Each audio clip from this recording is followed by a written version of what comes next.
In Ezekiel chapter 13, Ezekiel's living in Babylon as a part of one of the first waves of the Babylonian exile. Back home in Judah, the city of Jerusalem still stands with the temple of God and the royal family and government structure pretty much intact. Ezekiel, this exiled priest turned prophet, is told by God to address the false prophecy that's going on back in his original home, Jerusalem of Judah. He addresses both male and female prophets of Jerusalem. To the men, God says that they are prophesying out of their own imaginations. They're following their own spirits and have seen nothing. Verse 6 says damningly, "Their visions are false and their divinations a lie. Even though the Lord has not sent them, they say, the Lord declares, and expect him to fulfill their words." He then likens them to useless jackals living in a ruined city rather than men who take action to rebuild the fallen walls. Their outcome, Ezekiel explains, will not be good. Next, Ezekiel turns to the female false prophets of Jerusalem. God says that they also prophesy out of their own imaginations, but he adds a new charge against them. He says that they sew magic charms on all their wrists and make veils of various lengths for their heads in order to ensnare people. God says that he will set the people they have ensnared free and remove these false prophetesses' powers.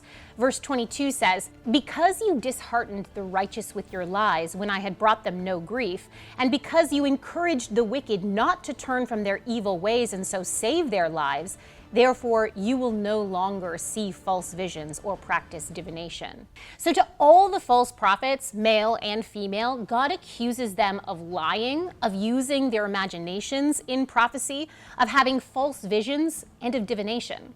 To the men, he has specifically accused them of expecting God to fulfill their words. And to the women, he has accused them of using magic charms and veils to ensnare people.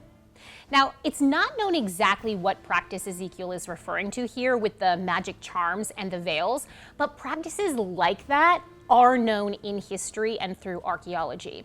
There are Babylonian incantation texts, for example, that outline a practice of wearing specially made bracelets or armbands that bound a person to the wearer's will.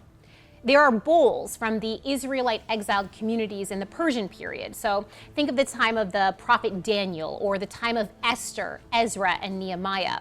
And these bowls have long spells or incantations written on the inside of them, sometimes even with a drawing of the demon or the spirit they're trying to repel or communicate with. These bowls were made to solve medical issues, demonic interference, call on good spirits for protection, and the like. There are many known Roman and Greek examples of amulets or objects believed to be imbued with magical or supernatural powers. And again, the purpose of them is often a medical solution or protection, or else controlling someone's behavior. For example, a love spell or a curse or a prayer for judgment. So in short, these magical elements, they were meeting practical needs in their communities. So it's not hard to see the draw of them.